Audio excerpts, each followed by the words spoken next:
Yama. My name is Marley Silver. I'm a proud Aboriginal woman from the Gamilaroi and Dunghutti tribes of New South Wales.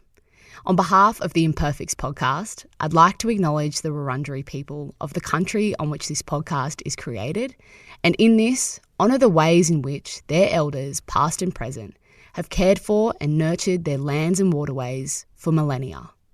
I extend this acknowledgement to all Aboriginal and Torres Strait Islander people connected to each of the hundreds of countries that make up the continent of so-called Australia, and any of my brothers and sisters listening to this episode. I pay my respects to our leaders and knowledge keepers past and present. I find strength in our survival for over 60,000 years and acknowledge that sovereignty was never ceded. Always was, always will be.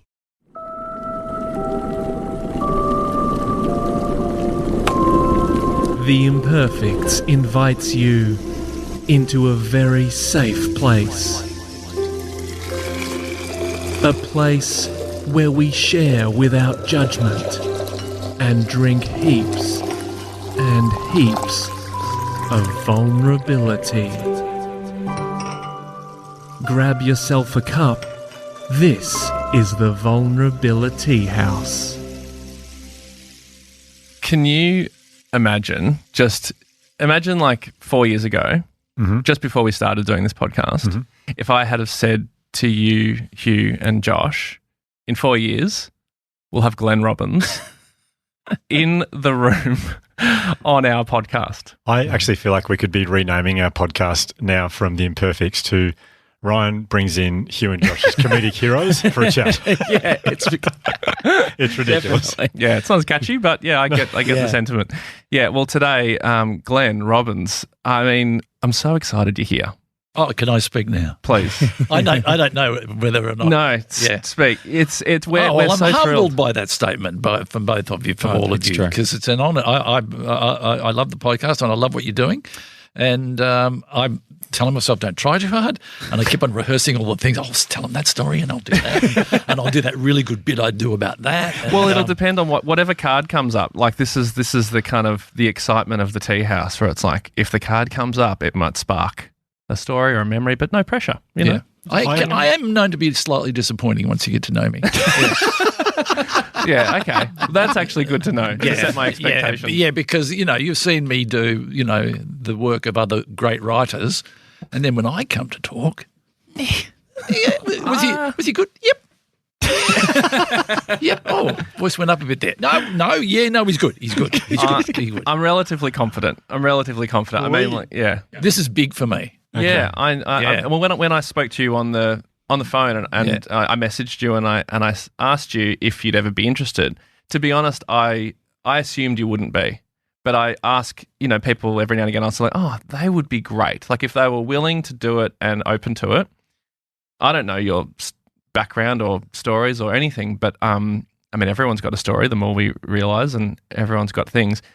And then you called me and you were really reluctant, which I can totally understand. But why is that, do you think? Like why, if you don't mind asking? Because it's just something that's mine. Yeah, and I don't want it to be made into anything that it's not. Mm. And sometimes that you can not glorify, you can dramatise this stuff, and it's what we all do. Yeah, we go through the same sort of things, and and that's where your podcast is great because it acknowledges it, and you guys are so vulnerable and so honest about it. Mm. That's why I ended up doing it because I felt safe and I know you, and I've always liked you, and I've listened to you too, and not as much as Josh. I mean, if I had to put you in order of who I like most. Yeah. But this is just for Josh and I. Like our childhood was, I remember Sunday nights, primary school the next day, and it was watching a comedy company, and Uncle Arthur was the last bit. And good on them for leaving it to last because it saved the best to last. It was so exciting. Is Uncle Arthur on tonight? That was amazing. Yeah. Then the panels, Glenn Robbins is on tonight. So exciting. You knew it was going to be a good one. Kath and Kim, Glenn Robbins is dancing in this one. Unbelievable. Like whatever you've done, it's just been such a big part of our household, like our family growing up. So, this is just so unbelievably exciting for us. Well, if you'd both like to close your eyes right now. Oh, yeah. Someone's about to walk in the door.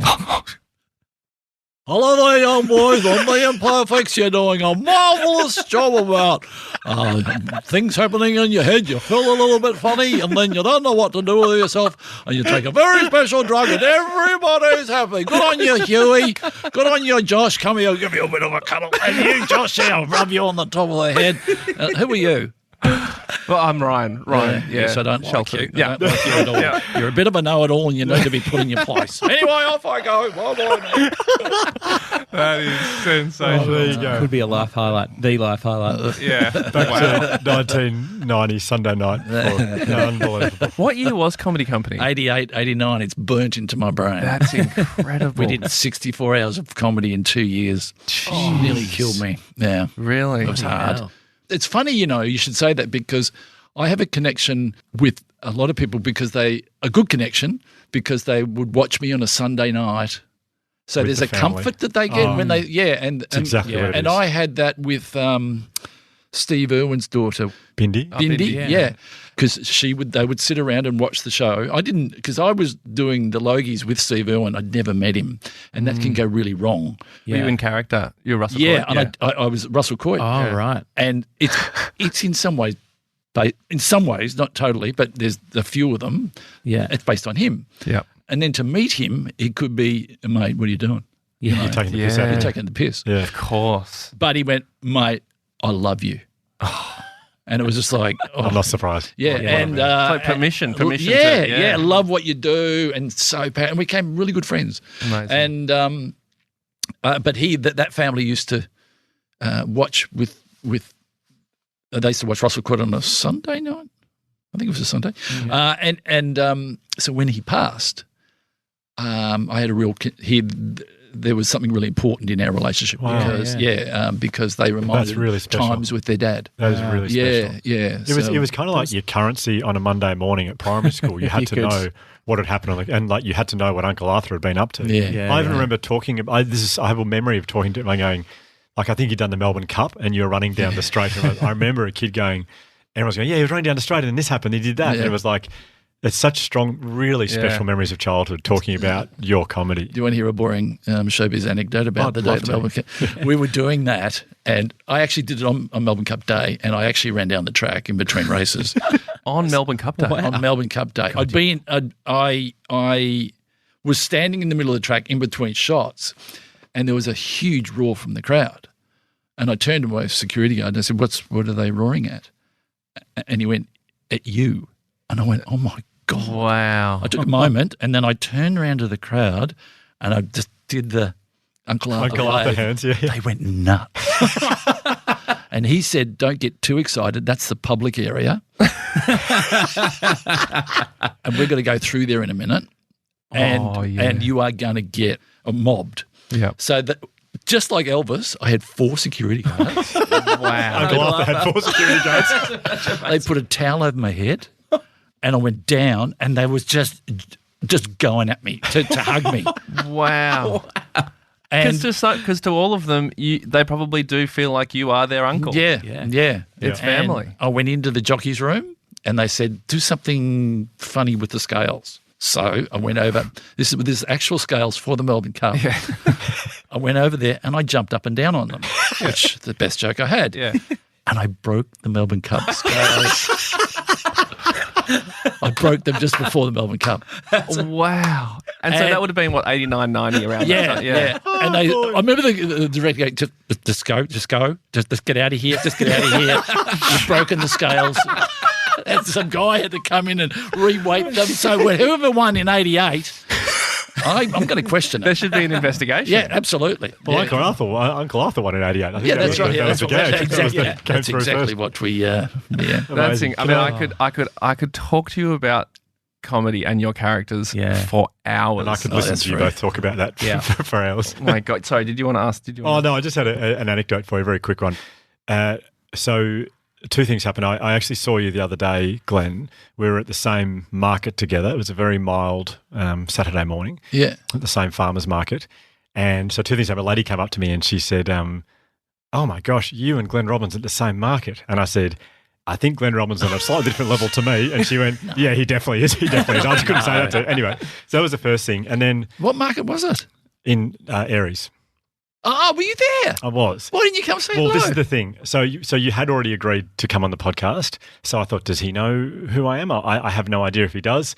And you're sitting down there having... Of course, I wouldn't have known your face, as I explained earlier. Well, this is what happened. So I said to my wife, should I say hi? And Penny said, definitely. I said, no, I don't want to interrupt him. He's looks like he's having a lovely time. Anyway, you stood up and walked towards me. Oh, no, really? Now, you know in football when when a player sells the dummy, like they put the ball out for someone and they try and grab it. You did the social equivalent of that to me. You had your mask on. You walked straight at me, pulled your mask down, and sort of you went to. I thought you were going to say hi, and I went, "G'day," and then you went, "How much is that apple over there?" And so I said hello to no one. I said hi to no one while you inquired about the price of the apples or whatever it was. And I thought, I'm such an idiot. Anyway, you look like, I have seen you there before, and you look like you're having such a lovely time there, so I didn't want to interrupt. Oh, it is a lovely place. But it's it's just a beautiful market. And Isn't it that's a wonderful? perfect place to meet. It's like out of a movie. I know. Like, But I didn't want to. Anyway, I was... a lady had put me in my place, and maybe so I was feeling a little bit. Yeah, you're nothing like Grandma. Yeah. Well, you'd have to agree. Yeah. let's not get into it. 100%. But out of 10, what would you give it? Fame-wise? Yeah. Popularity-wise? I mean, you're top one, I mean, you're the guest. Yeah. So, Okay. So, Glenn, in front of you, I think you've heard the podcast before. You know how the Absolutely. Vulnerabilitea House works. Yep. There are a stack of bluey cards. Pick top three, only three, and there'll be questions on them if you read them I out. reckon I'm being set up here. Which character from the 90s was your favourite from Comedy Company? I'm going to get you to cut the deck again. Okay. All right. Okay.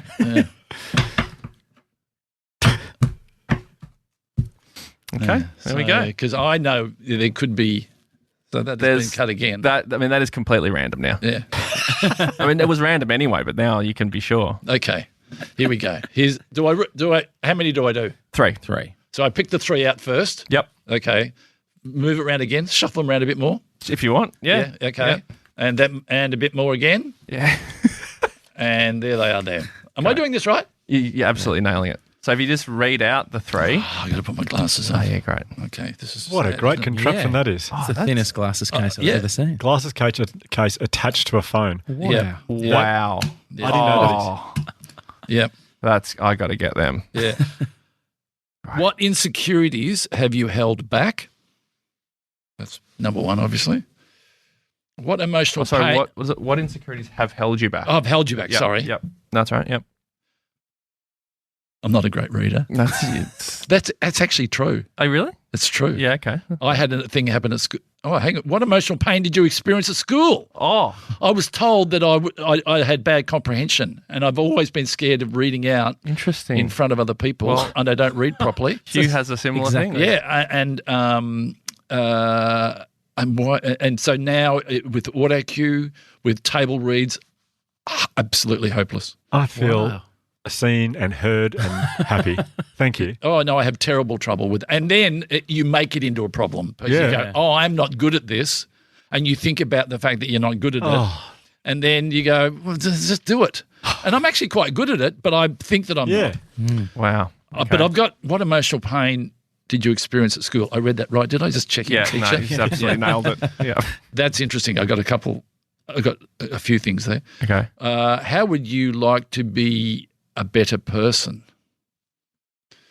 Well, I'm pretty perfect. Absolutely. Can I go with that one? Yep. So that one is. So what emotional pain did you experience at school? Amazing. Yes. Love it. Well, that was one. The reading. Yeah. The The reading comprehension thing, yeah. I mean, and not being good at comprehension. I was approached. They came to our school. Who's they? I'm not sure. Oh. It was like I think they were psychologists. Okay. And they wanted me, they came to the school and said, we're doing research and we want the most average student. He's not the top of the class. He's not the bottom of the class. He's not the most popular. He's not unpopular. He's average. He's normal. He's right in the middle. Was this And primary school or secondary school? grade 4. Grade 4, yeah. Okay. Did they in the group? Did they say that to the class or to the teacher? No, to the teacher. Right, okay. And the teacher came and got me and said, you've been selected as the most average. Whoa. Jeez. Most average, middle, right? Yeah. And we're going to ask your parents whether we can do some tests on you. Okay.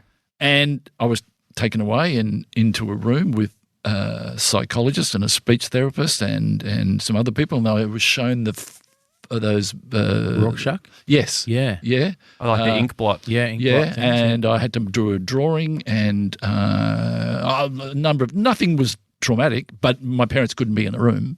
Oh. Wow. So, but do you remember how, like, when she said you're the most average kid, do you remember, like, did you feel anything from that? Did you? Well, I accepted it on face value. I think Mum and Dad kind of went, well, okay, we'll do that to help. In reflection, it made me think there was something wrong with me. Yeah. Yeah. That I wasn't normal. Yeah. And they actually, it was a ruse to find out what was wrong with me. Oh, like they were making that up because they're like, as a way to get the test done. Yeah, because he's showing signs of something or other. Oh. And I remember even years, not even that long ago, talking to my late mother about it, going, what was that all about? And she goes, I don't know, really. It was just to find out about who you were. Now, interestingly, when I first started maybe I'm drawing a bad conclusion here, but when I started doing advertising, did a lot of ads, tons of ads. Writing? Or in them. Oh, starring in them. Like for champagne, for cars, for insurance. Yeah. And I was always cast as average dad. I was never cast, and they would tell me, they go, that you're getting the role. And I used to get all the roles where I was average guy. So has it given me some pain? Maybe not pain, but it's made me ask questions about maybe there is something wrong with me. So that was one. And the other one was, and I don't want to just on that first one, that I've been thinking a lot actually recently about the idea of like the sort of the fear, especially I think as a performer. No, like you want to be, or at least your ego, you want to be seen as special. Yes. You want to be like pointed out as like, oh, you've got something. Yep. You've got something extraordinary, and then that's the audition process. It's like you need to show them that you're not. I mean, the truth is that you've got to be the right fit for the part, so it's not a personal choice at all. But it's so hard not to take it as that. And if I cannot even imagine if you're being told by an authority figure who you just probably, well, I would just assume to trust, that it's like you're average. That for my brain, I think that would be really tricky. Well, I think part of it was on the flip side of that. It made me feel a bit special too. Not special bad, special good. In other words, from what you just said, I got the gig. Yeah, you got chosen. Yeah, I'm the chosen one. So there was this weird thing going on, and I sort of didn't think about it too much, but it was it was like I'm a bit special. Wow. Yeah. So in an average way. In an average way. Yeah. So what it was telling me was I'm normal. I'm not. I mean, and I don't know, in reflection, I don't know whether we celebrate normal enough or average enough. Mm-hmm. We tend to celebrate in a positive way the winners and the losers, whereas they're all worth celebrating. Yeah, for sure. It really sticks. I remember a teacher told me once in grade 6, because I was like waiting by the like staff room door, I think for another staff member, and a teacher walked past and said something like, "You're hanging around like a bad smell. What are you after?" And I had like started to go through puberty, so I was like, "Oh my God, I must stink," and everyone's talking about it. And then for like 4 years, I reckon I put on like 3 times the amount of deodorant you would ever possibly need, because I just thought I stink. Yeah. And it was just a turn of phrase, and it was such an innocuous thing, but I remember the moment, I remember the feeling, and it sticks with you for so long. Yeah, you're going through bottles of Davidoff cool water every day. I did notice when I walked in, so I could smell something. So that explains that it was actually Josh. Yeah, smells a bit. Yeah. I have no, you don't. Anyway, the second one at school, I was captain of Blue House, so I wasn't average. I was, and I was leader of the school ball. Of the school ball at the dance. Yeah. So there was the couple out the front that led the school out and set up all the dances, and so I knew how to lead it. So when you say lead it, do you mean lead the dancing, or meaning that I knew where to go to lead all the other kids out into the form? Well, it must have been a couple of different circles and a couple of different. It wouldn't have been that much. We're talking primary school again, grade 6. Yeah, grade 6. Oh, yeah, right. Yeah. And we used to go to rehearsal every week and blah, blah, blah. And I had a girl, I think it was Sandra Page. And sorry, Sandra, to bring this up if this is trauma for you. But what happened was, on the day, I said to my mum, I don't feel good. I don't feel right. And it was obviously performance anxiety, but I didn't know what it was. Yeah. And she said, if you don't feel right, you don't have to go. So she was look. She was doing the best she knew. You don't have to do anything if you're not right. And I ended up not doing it, staying at home, and I let her down, and I let the whole school down. And I remember turning up to school the next day, and they said, "What was wrong with you?" And I didn't feel right, and the disappointment on the look on her face, and on whose face? On Sandra Page's face, my partner, of how could you do that to me? Now, I think what happened on that day is that it validated anxiety. It validated that if you do get scared, don't do it, as opposed to you're scared, but you're going to be okay. You've done the rehearsal, you know what you're doing, you're going to be fine. But to answer to the anxiety and let it ferment. Interesting. Yeah. So in other words, I mean, the late Shane Warne, I used to know him quite well, and he would say to you, "You've done it before. You've done it a million times before. Just go do it again." And rather, that voice in your head is much better than, "I might fail. I might get it wrong. This is scary. I don't want to do it anymore." So I'm not blaming my mother because she did the best. But I reckon it was then that I started to have some issues with anxiety. Yeah, right. I think so. I mean, so in thinking about your anxiety of today and of your life, you sort of draw it back to that event. Well, I mean, you can't blame everything on one event. I think there's a propensity to it. I think it's DNA. I think it's I think there's a lot of things going on. But it was interesting her response to me when I was fearful, and the voice in your head that says, as I said before, you're good at this. I know when I used to go and do the panel, there was a live television show that was petrifying for me because I was with really smart, funny people, and I remember I caught myself walking up the stairs after about 6 weeks that had been on air. I caught myself going, "You're good at this and you're going to have fun." But I caught myself doing that. I didn't catch myself saying, "You better be funny, you better be interesting." I caught myself saying, "It's okay and you're going to do okay," which was really healthy. But it was a lot of anxiety to get to that point. So when you watch shows like The Panel, you never think about, I never think about the anxiety attached to what you're trying to do, especially you. I mean, when I said it before and I meant it. When you were on, it was just so exciting. I loved when you're on the panel because you weren't on every single week. You're on most weeks, but when you're on, I was like, it's a good one. It's going to be a good one. Oh, that's great. And it was like you didn't do the most talking, but when you spoke, it was just like 100% hilarious. Josh sent me the Shane Warne interview, which was brilliant. Was I on that night? Yes. Yeah. So it was you, and I remember particularly you and Rob Sitch just. I watched it about a week after. I must watch that. I'd love to watch it. And it was, I think it's the favourite thing I've watched of Shane Warne since he's passed. Oh, wow. It was just the connection and the way you guys were. He seemed so relaxed. He seemed so into it and so at home. And then especially, everyone was great, but especially you and Rob Sitch, the way you were asking questions, extracting things, developed this rapport with him.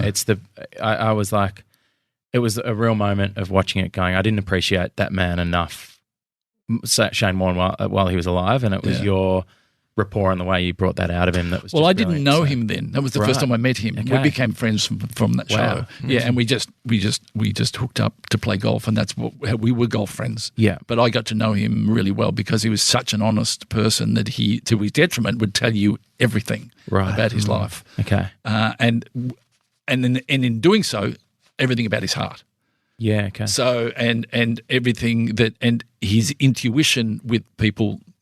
I've said this before. No wonder he was such a good bowler because he could read you so well, and he would dig down when you were. He would know in your eyes that he had something going on. And you go, no, seriously, what's going on? And I mean, all good friends do that. I'm not saying that he was special, but all good friends do that. And and the public understanding of Shane was, he was incredible. He was a legend in the game, but he was a lot more complex and a lot more. He was a much deeper human being than I know. I think we saw it if you watch the documentary on Prime. Is it? No, yeah. The new one. That's worth. You really get to see the man. But and that was the last text I sent to him. I said, mate, I loved the documentary, and it was vulnerable. It was funny. It was heartfelt. Your kids were fantastic, and I'm really proud of you, mate. And I sent that, and he never responded. Yeah. Wow. I can't imagine what it would be like losing Shane Warne as a friend. I knew how it felt as a fan to lose Shane Warne, the shock of it, and I can't even begin to imagine. Well, it wasn't losing him as a real. friend. It couldn't be real because he was larger than life, and he would go away for long periods, and he's just going to come back again. Yeah. And even now, I go, he's not coming back, and it just the good that comes out of that is it makes you take the time to hug your friends, and just it can go like that. He wasn't sick. He wasn't. It just was like that. I mean, if someone's older or if they've battled an illness or something, as much as you're upset to lose them, it's not in an instant. Yeah. It's not unexpected in some ways. But yeah, he was a great man. Yeah, he certainly sounds it. Thanks for sharing that. That's remarkable to hear that kind of side of Shane Warne. It's really, really something special. Sorry to jump around a bit. I wanted to go back to that incident you were talking about before at school. And I don't think you were saying this, but it sounds like, I guess, as you said, you can't really, and I don't think you are blaming it on a moment, but it feels like this was the first time maybe that anxiety sort of reared its head for you. Yeah. In I life. think so. I think it was anxiety because I certainly wasn't sick. Yeah. I certainly didn't have a temperature. I just didn't feel like it. Yeah. And I didn't feel right, and I answered that response rather than going, it's normal to feel like this. Were you worried that you would fail? Is that what was the stuff? I would imagine so. I think I just started to indulge in the story of what could go wrong. Yeah. Your self-talk Yeah. started to kick in. Yeah, and I've been told that I can catastrophize, and that's what I did, irrationally. And again, I'm not blaming my mother for it because she was had my best interest at heart, Protecting you. Yeah. So I've had issues with anxiety over the years, and they are probably, how would you put it, run of the mill. As in, not that anxiety is run of the mill. Don't get me wrong, but it's like It's normal. It's normal. Yeah. Yeah. And I've had I've spoken to people about it and so forth. But it's still something I deal with all the time. As you were getting older then, in your sort of, I guess, teenage years and starting to go towards the career that you ended up having, did you find yourself, I thought the framing you used before was when you said confirming the anxiety. Yeah. Do you think you continued to sort of let the anxiety win, for want of a better term? Yeah. For quite a while. Yeah. I think so. I think you go through, as you're growing, you go through periods of confidence, but you also go through periods of. I've worked out that I have like a special sort of anxiety, which is not special. I'm special, everybody. If you haven't got this, you're not special. It's an average anxiety. I have it in terms of illness. So I have like a white coat response. It's like if I go and get my blood pressure taken, it's through the roof. Because I get fearful of getting a bad result, so therefore I get blood pressure. So it's a never ending sort of cycle. So hospitals, doctors, the whole thing. So I get I tend to catastrophize. Get worked up about it. Yeah, and it's what do you call it? Hypochondria. And so if I have a sore knee, I think that my leg's going to fall off. I tend to run with the ball a little bit. So yeah, I think and then you have a story that you can tell yourself and then it gets on a loop, and then you need to break that loop or talk to someone or Yeah. And do you like even like now, like I know for me, like if I get asked to do particularly panel shows, yes, like when I get asked to do panel shows, I usually say no, and I don't really get asked anymore because I think why? Because I don't think I'm good at them, and I don't think the pressure of having to be like quote. I'm usually there as like the funny person. Like particularly, I was on Spicks and Specs twice. Terrifying for me. I did Thank God You're Here a couple of times. Never been more scared in my life. Yeah, because I've told myself, and rightly or wrongly, I've told myself that I'm not quick enough to be on, to be on those shows, and and that comes from like comparing myself to other people who are good at panel shows. But I got to say, now that you talk about it, like I loved you on the panel so much, and I'll tell you why, actually. I've never thought about it until now. But the way that you didn't have to say much. And you would just sit back and you would wait and listen, and you could just tell you were just listening and you were like so engaged. And then you'd come in with just this absolute incredible line or something just so funny. And it's like, it would just like, someone's been talking for like 5 minutes, but that doesn't matter because that one line or that little thing, you let the guest talk, you let everyone else talk. And I think from watching that and seeing you do that you're one of really the only people that I really related to as a performer, of someone that'd be like, oh, I love the way Glenn Robbins does panel shows. I reckon if I was to do it, I would want to do it like that. Oh, that's very kind. Thank you. And that was an interesting journey because I went through exactly what you're talking about. And often when I get asked to do things, I go, I can't do that. And like with the Working Dog guys, it took a lot of meetings for me to do it because I'm going Rob Sitch, Tom Gleiser, Santo, and Kate Langbrook, smart, funny, and yeah, I can dress up and be funny, but I can't be funny as me. I don't have the intellect to talk about those things and then make them funny. And then I just went, okay, well, obviously they're smart people, so they see something in you that is worthwhile. And then Rob says, no, we want you to be the average guy. And I was the average guy. And I went, okay, so those little thoughts that I'm having probably represent a section of the audience, meaning the thoughts I'm getting on set. I'm going, I want to ask him about that. Yeah. So I went, I'm just going to talk honestly, and if it's a bit embarrassing, so be it. I did have a thing where they wrote in the Green Guide, shut up, Glenn, just let the smart people on the panel talk. And that was really hurt. Really hurt. Whoa. Yeah, it was horrible. Oh, my God. I went to my partner, Selena, because it confirmed what I was thinking. Yeah. So when it's in print, you go, I've been found out. I am an idiot. And now they're seeing it on television. That person must be the only person to have thought that. Yeah. How early in the panel run did early. Oh, shit. And then I just went, you know what? Let go. And I'm proud of the fact that I did. And I remember the joke. And it's not a great joke, but I remember the joke because there was a controversy about someone in the Olympics having coffee to stimulate their performance. And I meant, it's true. I'm just being on the panel now. It's true. Because I was urinating with that very guy just the other day, and I turned to him, and when his urine was coming out, it was going.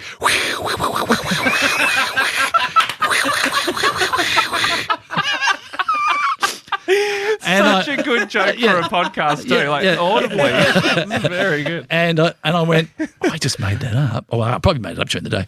I made that up, and people laughed at it. So my jokes are worthy. I'll keep on going down that road. And I remember Rob was just incredible. I remember I would have a list of things that I would want to talk about, but really it was a great fallback mark, but rarely the good stuff came out in the moment. Yeah. I remember I would make a joke, and then we'd go to the break, and Rob would go to me, where did that come from? And I would go, I have no idea. And I'd go, that was a cracker of it. I know. Because he could see your list and be like, it's not on the list. It's not on the list. Where did they? I don't know. And he goes, whatever you. And then on top of that, when you shot and you missed, You go to the break and I'd go, oh, I'm an idiot. You go, no, you're coming from the right place. Yeah. And then the third thing that happened was, I know you might have it on this podcast, is that your ego goes, I've got a great joke. I'm going to get that joke. Yes. I'm going to get that joke. Yeah. Crowbar it in. You're going to crowbar it in. And then you go, and your ego goes, get it in. It'll be hilarious. And then you crowbar it in. No. The little voice was right. Don't do it. Let that baby go. Yep. But it's so tempting. And it's that thing of going, just trust that you'll be okay. Yeah. Trust that it'll be, and the voice in the head, that's the good voice in the head.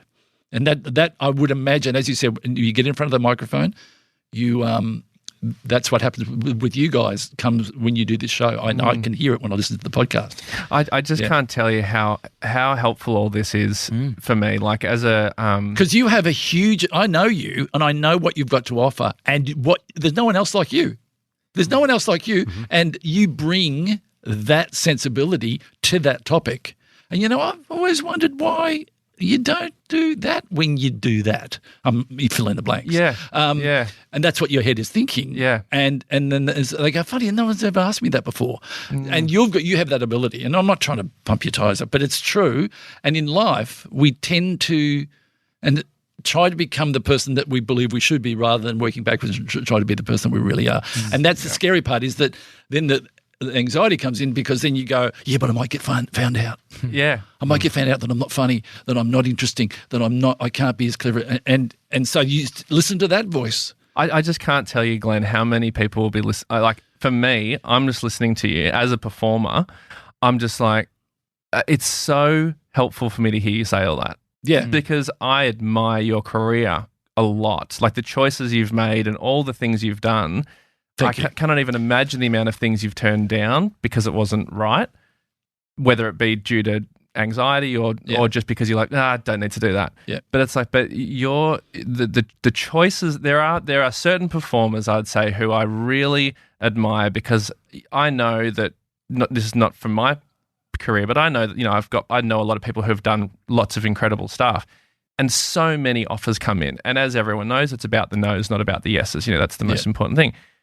And just but to hear you, considering how much I admire, to hear you talk about like just that process of like, and the joy that you felt when you came up with the joke, and that where did that come from? Like I think about that sometimes. If I write something and I'm like, oh, that's good, and then the next day I'm like, how the fuck did I come up with that? Like where did that come from? It's magic. It's flow. It's yeah. It's and you know this. You're the expert on this. I'm putting it. Yeah. Is that for mine? Ego is ego. What did Carl Jung say? You spend the first half of your life trying to establish a healthy ego, then the second half going into it trying to let go of it. Oh yeah. And that's where I got into some trouble because I got.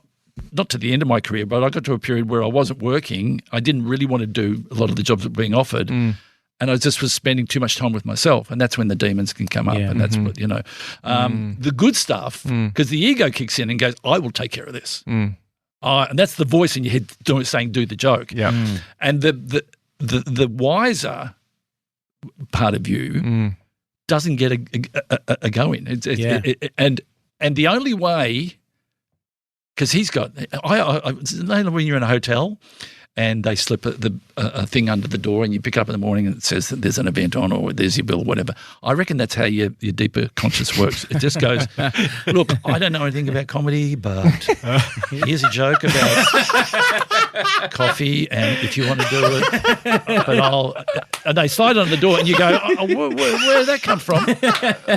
And you go, well, don't ask, just let it be what it is. Yeah. Because your ego will look to be the funniest, the smartest, or whatever, and it'll become slightly and it will compare itself. Because I know you went through a big thing with comparison to with Hamish. With Hamish, which I heard on this podcast, and that's your ego going, well, there's my benchmark, there's what I got to do. Yeah.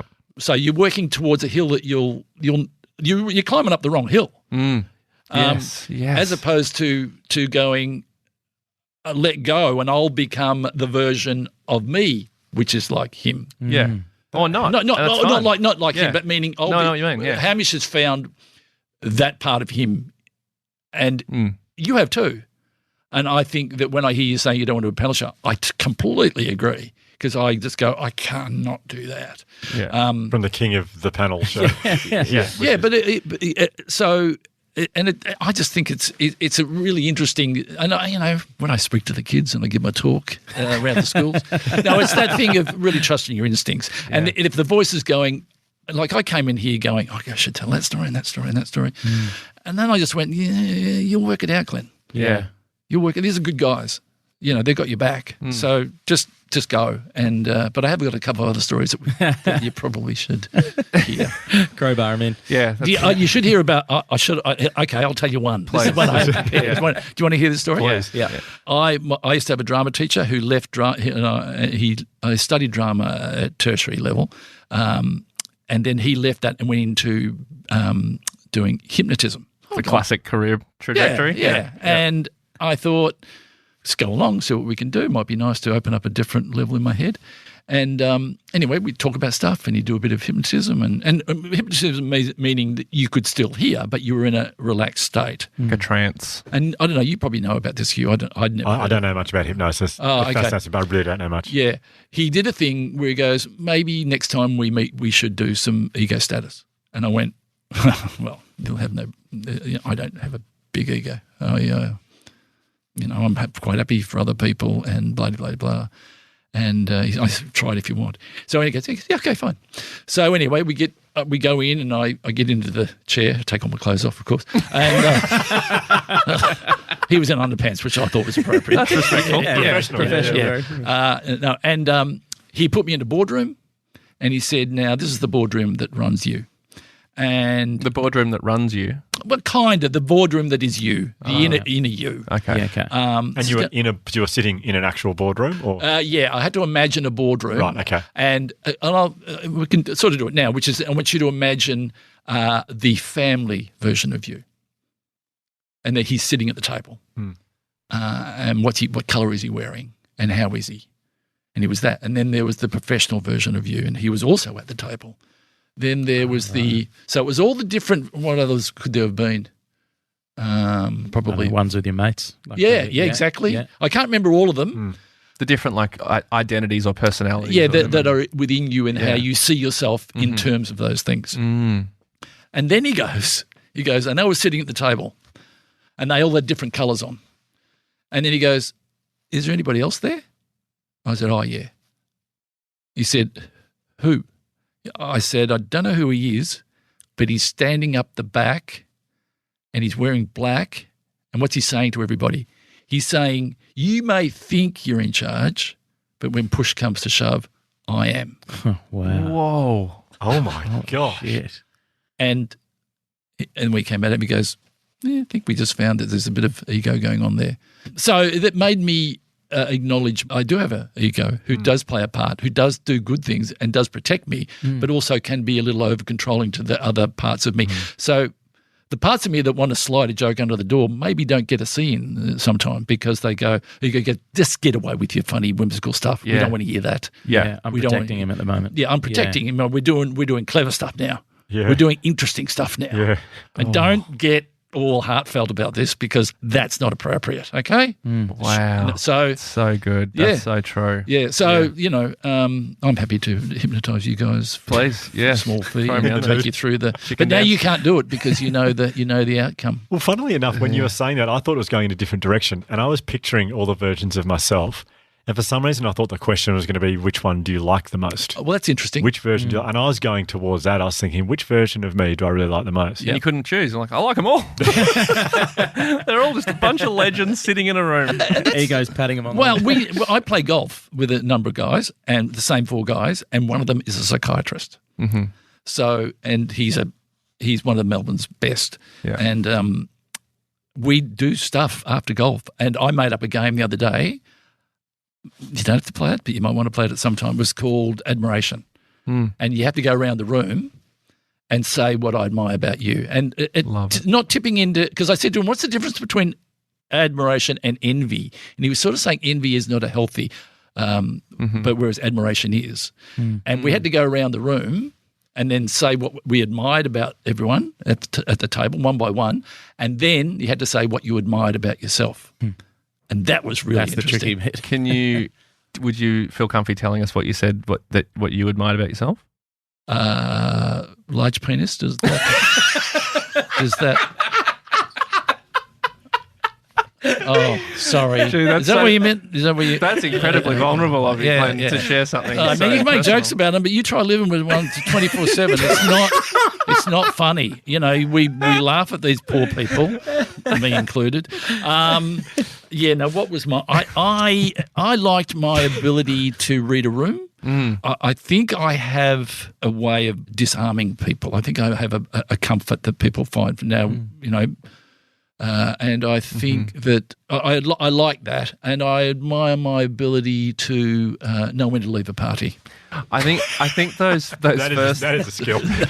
Those first two, I think, probably is the exact reason why Rob and Tom tried so hard to get you on the panel, because they could see that, and they're like, well, we need that person in the room. But sometimes by doing that trick, which is go on their judgment, not your own, you're actually going to what you believe about yourself. I know, you know what I mean? You're picking the bits out of what they're saying that resonate with you. Yeah. And even further than that, probably understanding things about yourself that you wouldn't get, because your ego won't let you go there. It'll protect you from it being that vulnerable. So it's an interesting... Amazing. I love that. On the ego thing, I think I mentioned this before, but I did a similar sort of exercise with my psychologist and found there was a similar. Actually, your description was really similar. It was like a big person dressed in black, in the corner, and I'd never really visualized it before. And a really strange thing happened. It was like once I knew the person was there, it all became a lot easier, because I felt like, okay, now I know it's there, so I've got a choice whether I listen to that or not. And sometimes it's harder, and sometimes it's easier. Was it as quick? Was that something that resonates with you, or like did you have to do a bit more work? Well, I understood that I had an ego, and I understood that it could be controlling and detrimental at times and be catastrophic. And it was embarrassment and fear. It was just where fear lived. Fear of being found out. So once you know there's an observer to that, you can't go back. You can't not believe it anymore. So when you can see that within yourself, so if something's happening for you, like I was a bit anxious the other day about something. I was running around and really busy and stuff, and I could feel myself winding up. And I stood behind it and went, okay, you're doing the anxiety things that you do when you're a bit wound up. That's okay. That's what you do. As opposed to being then in the middle of it, but to be able to step back and observe it. In other words, to become, I know this is frictionless. To become the witness, not the victim. Because, and also to say that that's what you do, that's not who you are. Yes, exactly. Yeah. Exactly. And then when you go through periods where you get caught in it, and then you go through periods where you can observe it. But when you can say to yourself, I don't know where that came from, that's when it's working really well, because there's a part of you that doesn't get a ring in, it doesn't get a go, and there's another part of you that does get a big go. That's fear. Fear of failure, fear of embarrassment, with you would be fear of embarrassment on a panel show.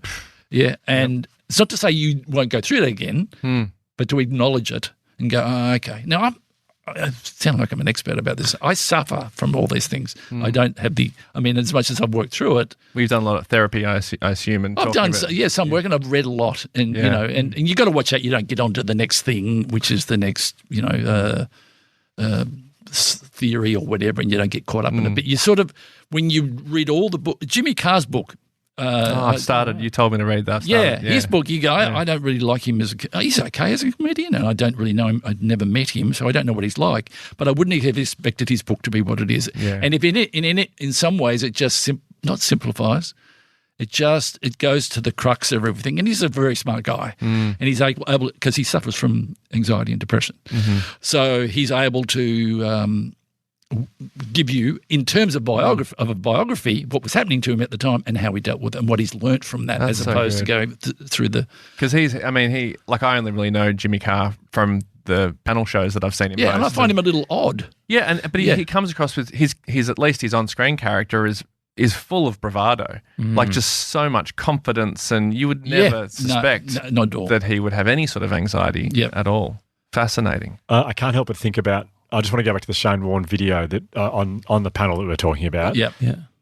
Just thinking about the way you were in that interview, it's the perfect summary of everything you've said today about the way that you work, in that Rob and Santo in particular, like, were so excited to there. They're asking great questions, so much conversation. And you sat back for, it was probably about 10 minutes. And then your question was, I don't know if you remember it, but you said, you said, you love this one. You love this celebration.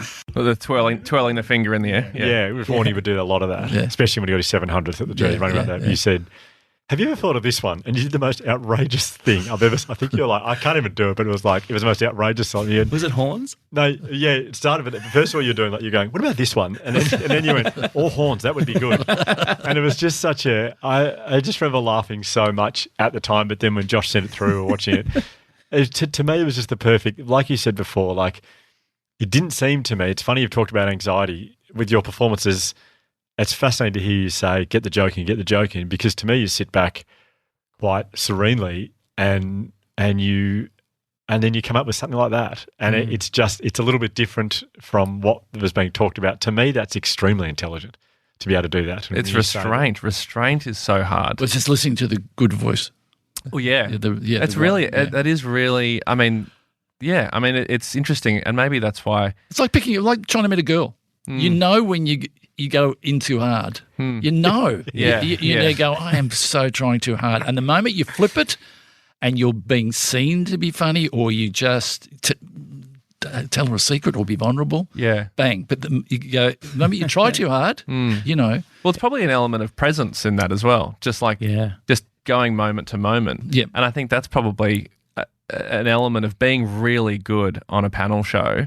Is like the people who are really, really good on panel shows, I think, are people, generally speaking, who are very present people and aren't trying to wedge in the thing that they thought of at 3:00 that afternoon. It's like, it's such a good joke about the Queen. I really want to get that in, because that doesn't work. No.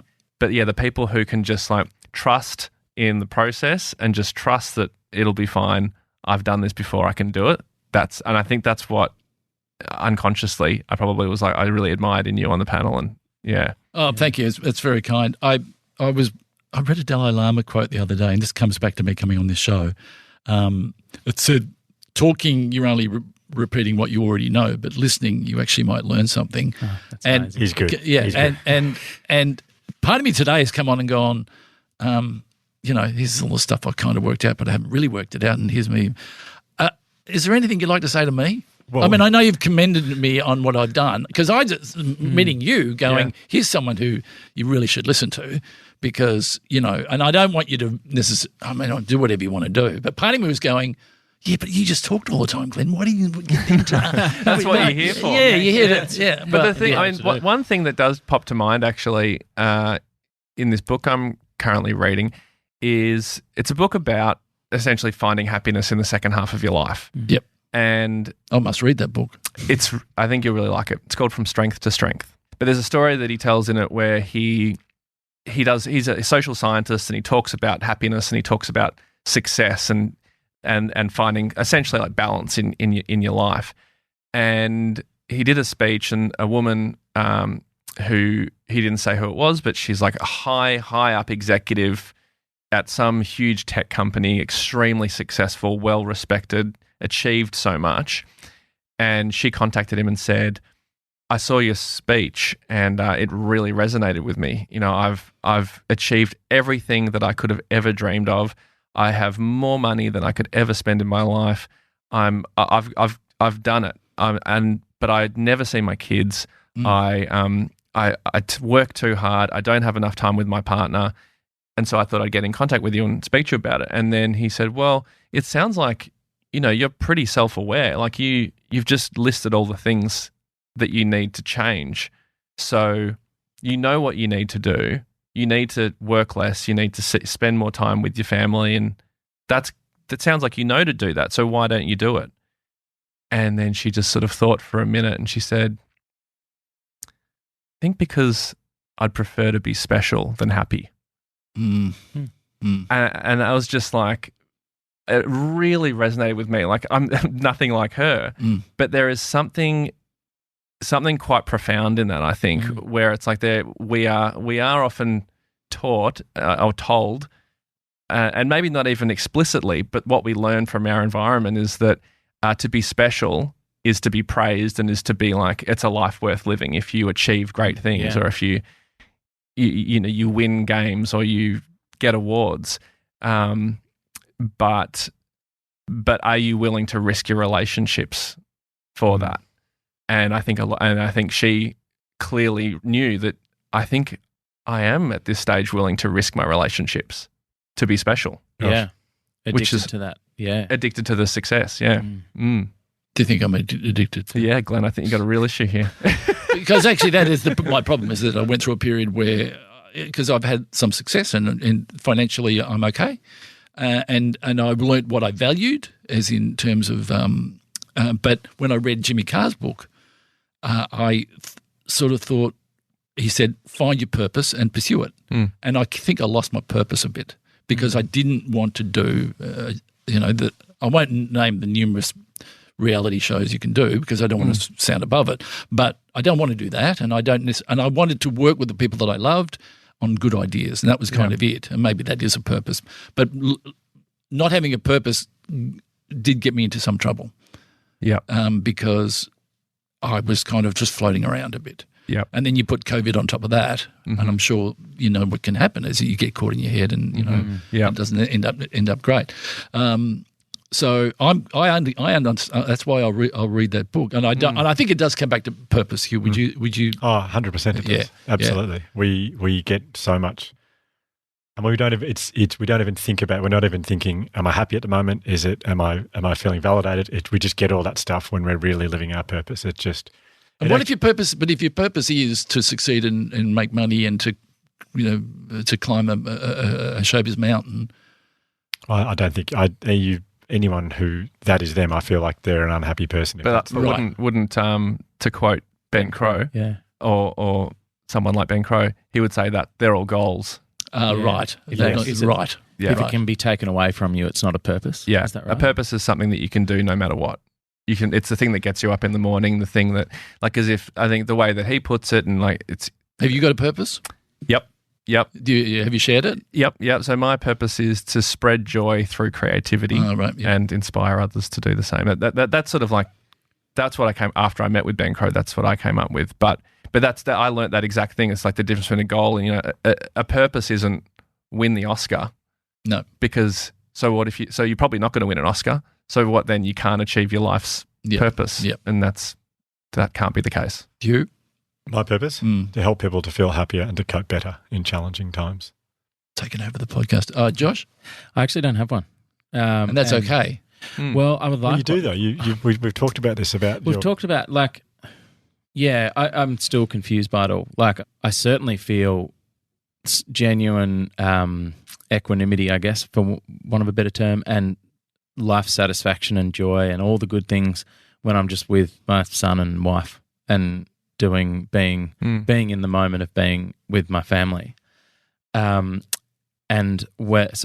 being a good father and husband, even though I fail at that quite a lot, maybe that's my purpose. It's a pretty good purpose. Ben Crow said, and that is the ultimate purpose. Oh, okay, right. To make someone else's life better.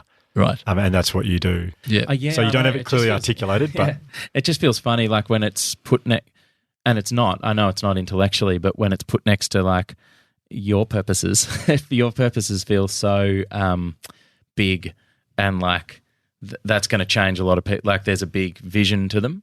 But I think that kind of feels like, is my purpose enough? It might sound like, but I reckon like I would say to that, it might seem like that just because we happen to have like I've been on TV and it seems like it's, but like both of those purposes would equally meaningful if you applied either of mine or Hugh's purposes to our immediate family. Yeah, that's true. So it's like, and comparisons aren't by looking it's at not the point.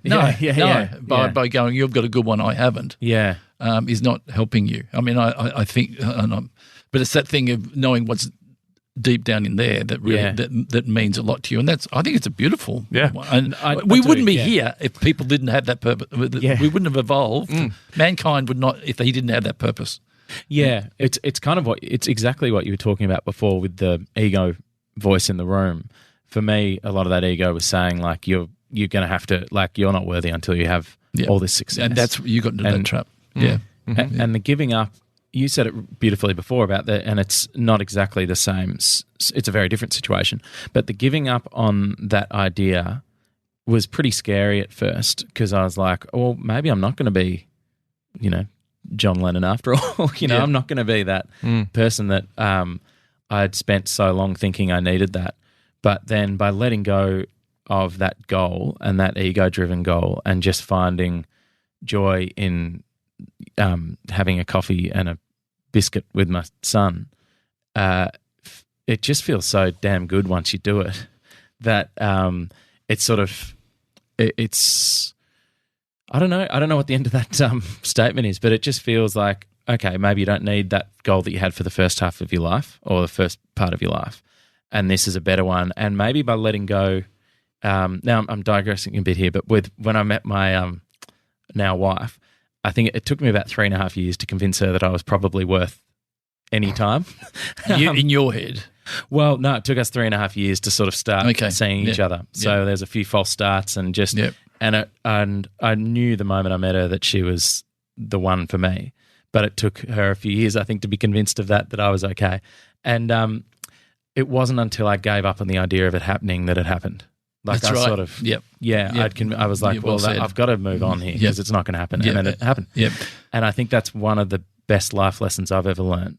That sometimes giving up on something and stopping and just letting go and letting it all play out. Without sounding like a therapist, and I don't know anything, but that part of you can't actually put into words because it's in some ways it's not, you can't. And so there's an energy inside of you. And I know from listening to this program that you come up with things that are so out of left field for you guys that you don't. So there's a part of you that does have a voice that I think you just should trust and let go to because there's so much to offer. In that. I mean, I'm not trying to tell you how to live your life, but you've got so much to offer, and it feels like when on this podcast, it's sort of brought it up a little bit. It actually has, and I think it's one of the reasons I love it so much. Yeah, make it all about me. Yeah. But is because I feel like the more I'm listening to that voice, the better experience this is. I think the more value I can bring, and the more enjoyable this experience is. And that voice isn't comparisons. That voice is different. That's a different voice. So the voice that goes, I'm thinking this, and I don't know why, and it's okay. And you said it perfectly. So I think you have got it worked out, but maybe you haven't been able to put into words yet. Potentially, yeah. And it also goes back to that. Well, I never thought I'd be quoting Shane Warne in this context, but what he said before, like you've done it, you've lived this life before, kind of. You've done this before. Just do it and stop thinking about what could happen, what might happen. Yeah, and that's where I get caught. I can handle it. It's okay. You've done it before. Yeah. And just go and do it. Just trust and do it again. Yeah, and that's where all the good stuff happens. That's right. Yeah, that's right. And the opposite of that is your ego going, just don't embarrass me.